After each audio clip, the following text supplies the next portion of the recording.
Newlands का octaves का नियम एक बहुत ही दिलचस्प सिद्धांत है जो हमें तत्वों के वर्गीकरण के बारे में बताता है।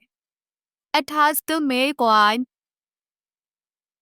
में एक ब्रिटिश रसायनज्ञ जॉन न्यूलैंड्स ने इस नियम को प्रस्तुत किया।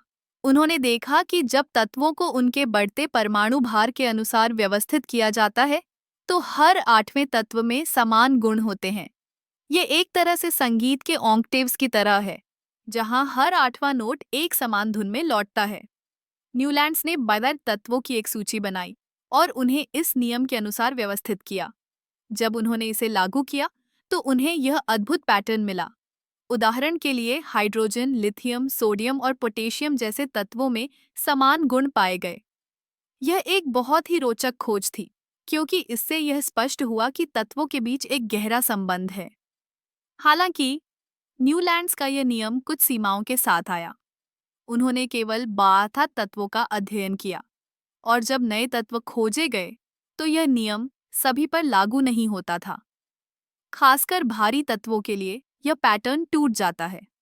इसके अलावा न्यूलैंड्स ने केवल पहले 16 तत्वों के लिए ही इस नियम को सही पाया, लेकिन इसके बावजूद यह सिद्धांत रसायन विज्ञान के इतिहास में एक महत्वपूर्ण मील का पत्थर है। न्यूलैंड्स का ऑक्टेव्स का नियम हमें यह समझने में मदद करता है कि तत्वों के गुण कैसे एक दूसरे से जुड़े होते हैं।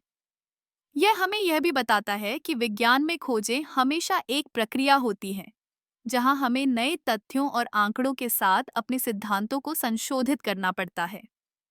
इस नियम ने बाद में अन्य रसायनज्ञों को प्रेरित किया, जैसे कि मेंडेलेव, जिन्होंने तत्वों को उनके गुणों के आधार पर व्यवस्थित करने का एक और तरीका विकसित किया।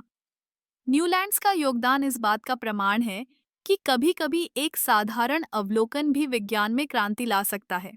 तो न्यूलैंड्स का ऑक्टेव्स का नियम केवल एक सिद्धांत नहीं है, बल्कि यह हमें यह सिखाता है कि विज्ञान में हर खोज एक नई दिशा में ले जा सकती है। यह हमें यह भी याद दिलाता है कि रसायन विज्ञान में तत्वों का वर्गीकरण एक कला है, जिसमें पैटर्न और संबंधों को समझना आवश्यक है।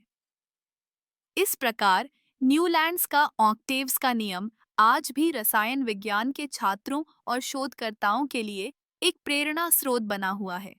यह सिद्धांत हमें यह सोचने पर मजबूर करता है कि क्या हम तत्वों के बीच और भी गहरे संबंध खोज सकते हैं